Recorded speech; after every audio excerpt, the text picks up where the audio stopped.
This is Renee and Amanda, and you're listening to T42 Podcast. We're two girls who made the move to the UAE and we share real conversations on rising to a better version of ourselves. So grab your favorite tea and come sip with us. Back to our T42 podcast, a new episode, and this time around, I have a special guest. And she is Nadia. I need to mention that I am super grateful that, how Nadia and I met virtually is through threads. And I'm super grateful with, when it comes to social media. I know I'm new with it. I'm recently, getting used to using threads, but I've met so many people through threads. And one of them is this lovely Nadia who is here today. How are you, Nadia? Hello, Renee. Thank you so much for having me. It's an honor to be here. And yes, the old threads, hey, who knew? Great. I remember I posted a question for those who are up, to be my podcast guests to talk about their experience living abroad. And I'm grateful that you actually reached out and you actually replied on my threads. And you mentioned that you're open to share with it, about it. And I am so happy to have you today. And, for our listeners, they need to know that I am dialing from Dubai and you are basically dialing from Morocco. Thank you for your time, Nadia, for being in our episode for today. Back on the topic, we want to talk about your experience living abroad. You originally from the UK and you moved to Morocco. You can set a bit of context, what are you doing in Morocco and maybe a bit of your background. Yes, sure, Renee, sure. Yes. So I'm Nadia, originally from the UK and currently living in Morocco. So I left the UK at the end of 2012 and I've lived abroad ever since. 5 years in Egypt and now 8 years in Morocco. I'm half Algerian, half English. And I've actually always felt a deep sense of ease in North Africa. Living here feels quite familiar on a human level. And over the years, living abroad has shaped not just where I live, but who I've become. And I've learned that home isn't a place, it's a nervous state. And it's really been a journey of identity, belonging, and learning what home truly means. If we were to take a step back, before you decided to even move, your first move was Egypt and then Morocco, what made you want to move in the first place? So I've lived abroad before over the years in different countries. And before I moved back to North Africa, I've lived in Egypt before, I had this kind of feeling of uneasiness. And it was time for me, I think, to move on again out of the UK. I've never quite felt like I belonged in the UK. Because in the UK, people say I'm not very English. However, in North Africa, I'm also not completely an Arab or a Berber from North Africa. However, I feel way more comfortable here than I do in the UK. I've done various jobs back in the UK.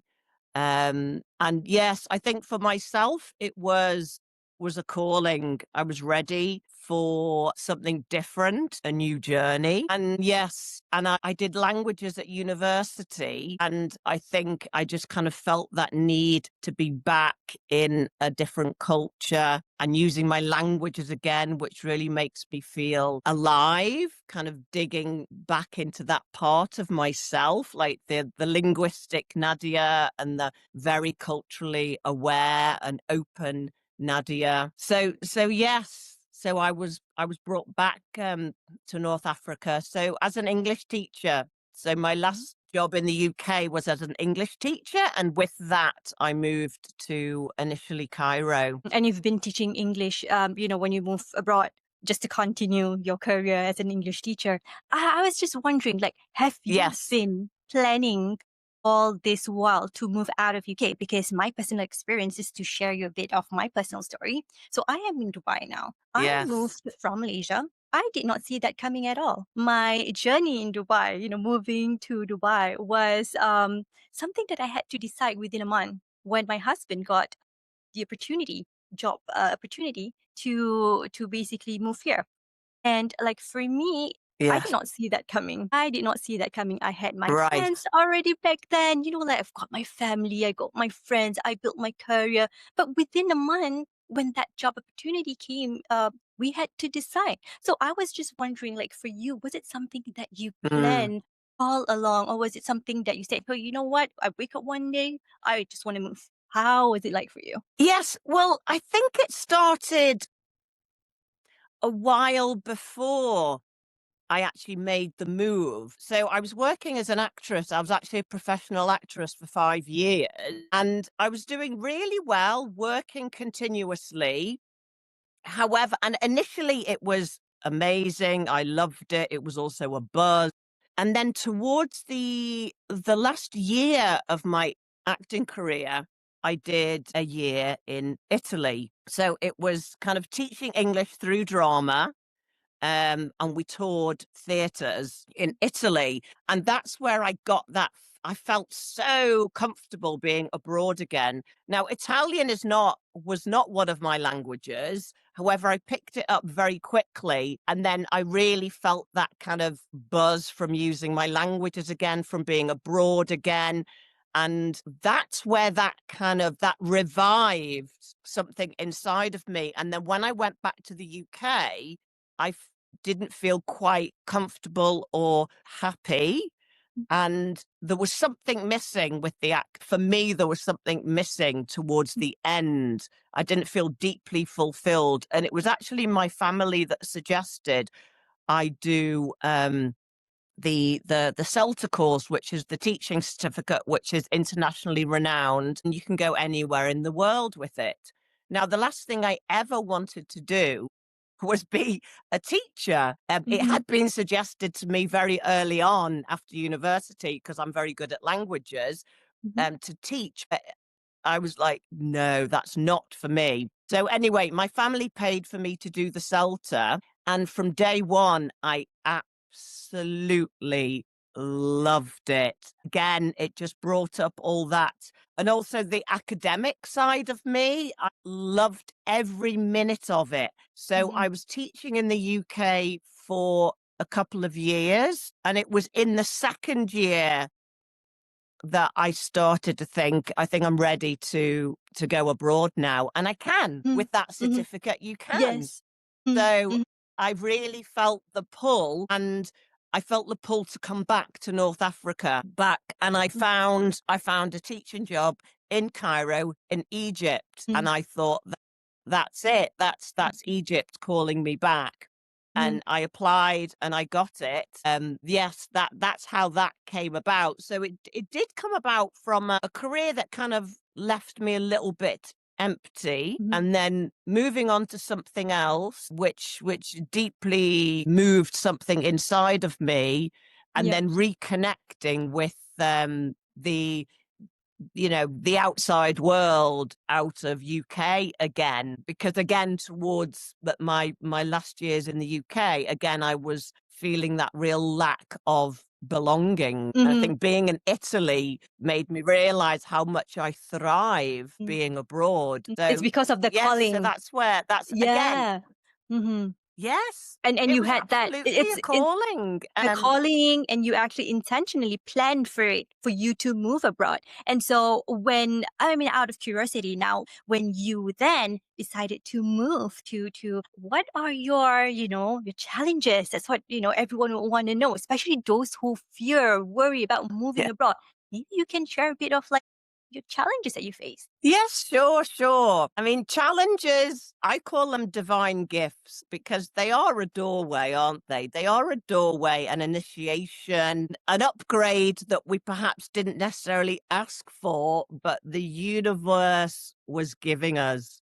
So, I mean, for Egypt, for example, I mean, Cairo is crazy, crazy, crazy. I've never been to Asia, but for myself, Cairo, I think, is the craziest city I've been to. However, I absolutely love it. And I would say my heart is still in Cairo. Now, in Mhm. Egypt, time is very much a suggestion. So, as an English person who's always, I mean, half half, but I still very much respect time, and I like to arrive on time, preferably early if I can. I plan my route so that I can arrive calmly and not be too stressed out. However, in Egypt, and it's very similar in Morocco, but Egypt is completely another extreme.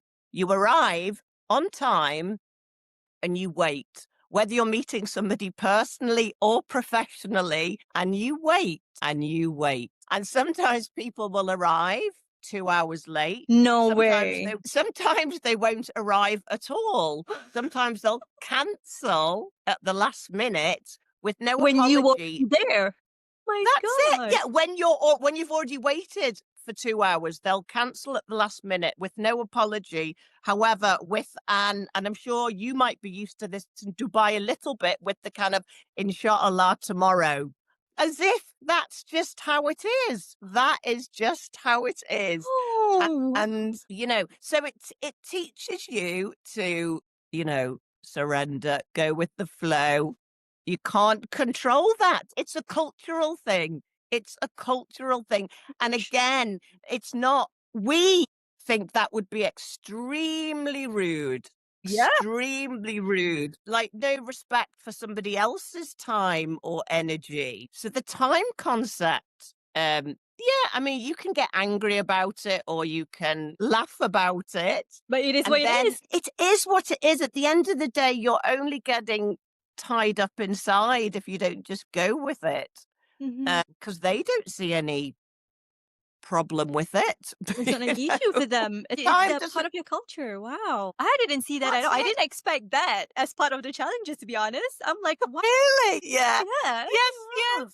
I didn't know that. And Oh, then wow. and then the bureaucracy, right? So the bureaucracy. So Egypt, way more so than Morocco, is still very much paper-based. So, you need a paper to get a paper, to sign another paper so you can submit the first paper. And then legalizing documents just to sign, for example, a rental contract is literally like a spiritual pilgrimage across Cairo. Oh my And goodness. again, it's going with the flow. This It's gonna is take how it forever, I'm is. sure. Oh my goodness. These things take a long, long time. And it's, again, very similar in Morocco, but Egypt is another extreme. I mean, I do love it that they are at either ends of North Africa. And people from outside might think that, they're still quite similar countries, but there's actually a very different mindset in both. There are similarities, of course. So in Morocco, one of my favorite challenges, divine gifts, are the pavements, okay?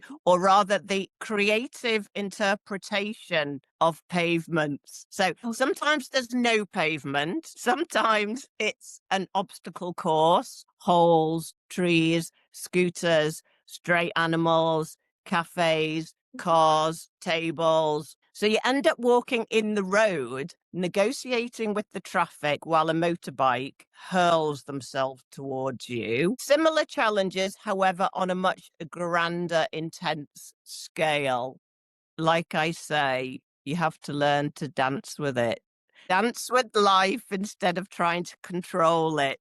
I mean, you must have a lot of patience, to begin with, Nadia. I mean, like for you to go through this, I'm amazed. And I actually like the fact that you mentioned, when I said challenges, you look at it as, as an upgrade. I like that because this is the entire thing about mindset. A lot of That's people it. may look at it as, no, I'm going through all these challenges because the moment when we say challenges, it sounds very negative. I agree with you. But how you Yes. look at it is like, your personal upgrade, that God gifted you. And I like this. I like how you position it. And yeah, tell me more about your your personal upgrade during your experience living abroad. I mean, it does. I mean, you learn that, that home is not, like I said before, it's not a place, it is an internal state. And depending where you are on the culture, however, it teaches you to slow down, release rigid ideas around time, for example, and to, redefine success or living as alignment rather than achievement. And you learn resilience, of course. Resilience, but resilience without hardness. I think Mm-hmm. that's very important. Mm-hmm. How to surrender control while Mm-hmm. still Mm-hmm. staying grounded. I think before I want to touch about that lessons learned that you've experienced. I mean, it's good. I mean, I love all the things that you said about resilience and all that, but I do want to touch a bit about, you know, what actually grounds you, living abroad. I'm pretty sure you do miss home. And I like that you feel like, you can go anywhere and create that space as your home. But what are the things? Maybe you have a routine for our listeners. Maybe they can, relate to this and maybe they can learn a few tips from you. How do you make Morocco now? Feels like home. Yes, yes. I mean, firstly, regular contact with family back home, keeps that sense of continuity and being known. I'd say routine is essential for me. For me, routine is a sacred container. I'm very much into morning prayer, meditation, gratitude. It helps regulate my nervous system. Here, where I am in Casablanca, we are on the coast. So I adore the sea. I adore the sun. I find the sea very therapeutic to make sure I get to the sea. I find it very grounding. Here, the call to prayer from the mosques, I love. I mean, you have that in Dubai as well, Same. don't you? I really find that lovely. It brings a deep sense of presence. And back in the UK, I did like the sound of the bells from the churches, but never put or saw that much significance to it. However, that is the same thing, really. But yeah, the call to prayer, especially at like 5 o'clock in the morning, because I Mhm. get up at 5 o'clock in the morning, is just beautiful. Absolutely Yeah. beautiful. Yes. I mean, when you're abroad, you have your expat friendships, and they often form very quickly and intensely, especially when you first arrive, as you're often navigating the same unknowns. You arrive abroad for the first time, for example, you're stripped of labels. Nobody knows your backstory. Mm. Connections are formed. Through shared unfamiliarity. However, expat friendships can be very transient. Expats are often coming and going. Some do stay for longer, some Mhm. don't. And, Mhm. friendships fall away naturally anyway in life. Or That's for you, sure. I can relate that so much yeah, because, like in Dubai, there's so many expats, but yeah, people come and go. that's it. Rather than worrying about like, oh, these people is gonna go, and maybe I can just be friends with them for the next few months, and I don't know what's gonna happen. I believe in just living the moment. As long as I can build that connection, way better rather than you stay at home alone. That's even worse, isn't it? But I also want to touch on what you mentioned earlier, which is on your wellness routine. It's Yeah, beautiful. Like, I love yeah, it. You mentioned about meditation, doing your gratitude to regulate your nervous system, and you like a call to prayer. It's like a sound healing, I believe. And I yeah. love that you actually have that routine. And to me, when we live abroad, or even if we live back home, wellness comes first. This is something that we want to put up front. But because the context, the topic that we're talking about here is living abroad, I think you can't survive living alone abroad. You need to have, friends around you. I think that, yes, that community, absolutely. I mean, as we said, friends come and go, and that's more intense when you're an expat. However, it's feeling comfortable with being able to let friendships go when they no longer serve. And the ultimate groundness, I'd say, isn't stability. It is, like you say, the community and relationships with others and with yourself, or a healthy balance of both. But at the end of the day, it's only yourself who you have on a permanent basis. And hence why that routine is extremely important, because it becomes less about where you're from and more about who you feel safe with. And you have to feel safe Mm. with yourself. And I think a Mhm. routine gives that feeling of safety. And I And like, agree on that note because I was having like another podcast session where we talk about, in order for you to build that connection with others, the first thing that you need to have mm, is a relationship with yourself. Hence, that's we it. mentioned about having all this, the routine, and you need to love yourself first Yes. before you can have that connection with others because then it will show. I totally agree Yeah, with that. and it's the healthy connection with others. Because if we don't have that inner safety or trust, we then end up relying or needing others. And in an expat community, that can lead to massive unhappiness if these friends are coming and going. Because you have nothing to rely on when they're gone. So you have a deep sense of loss. However, if you've got that inner groundedness, like what you were saying before, you can enjoy the expats that come into your life and be very, very present and realize that, you're coming together for a reason. You both need each other at that time. You both give each other something at that time. However, and then they're moving on to another country, or, your friendship naturally is no longer aligned, but you were still good together at that point. I had a really good group of friends when I first moved to Morocco, and we did everything together. Now that group slowly became more distant. I'd like to say that more space was created because, again, people are moving on, or they're staying where they are, but they're developing in different ways. We're all growing all the time, and Yeah. people's priorities change as well. So, but having that inner love, that inner trust, that inner strength allows you to navigate all of this with a sense of presence, a sense of gratefulness without feeling the loss. I love that. I love that. That itself is actually like, a tip that we can share with our listeners. But perhaps we can jump into what would be for our listeners, listening to this episode. I believe that they can get, some tips from you, from your lessons learned. So maybe from there, what else can, they get from our conversation today? I mean, there's so much you learn about, different cultures and different people by moving abroad. I think what is huge is what you learn about yourself. And if someone is thinking about living abroad, if you're on the fence, I'd say don't do it to escape your life. Do it to meet yourself with more honesty. Living abroad will stretch you. It will soften you. It will change you. It's a transformation.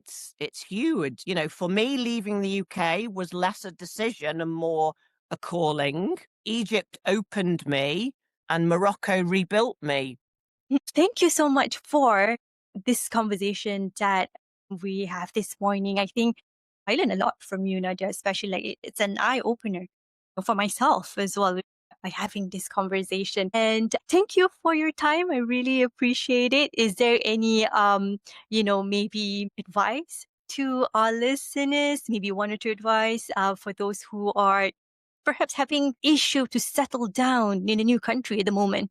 What would be quick tips for them? If you're on the fence, do it, go for it. If you even have a slight little whisper in your chest, in your heart, do it. Step out of your comfort zone. It can be scary. Feel the fear. Do it anyway. You will learn so much. That is how we develop and potentially become the best version of you. Thank you so much, Nadia, for being on our show today. Thank you so much for having me, Renee. It was an absolute pleasure. Thank you everyone for listening, and don't forget to leave a review and subscribe to our channel. And do follow us as well on Instagram at aururi.duo to be notified of our upcoming episode.